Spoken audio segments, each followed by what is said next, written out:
Texas is a very diverse state. It's what makes Texas so great. Always has been. We're this big mashup of all these different people and cultures. That's why we have some of the best food and the best music, right? And the best culture. And it's why I love my state so much. But that is a threat to some folks who are in power, who don't want to see these rising, Black and brown communities starting to exert their influence in the political process. And so I mentioned that grabbing these 5 seats is the goal. That's the what. We should talk about the how, though.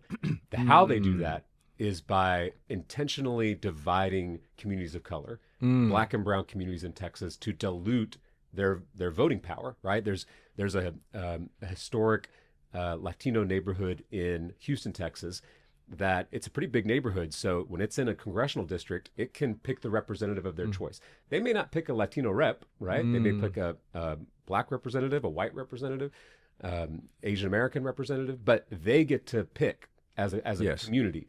But now this new map divides that community in half and then takes both halves and draws them into white rural areas, which now have a bigger say. So you've watered down their voting power.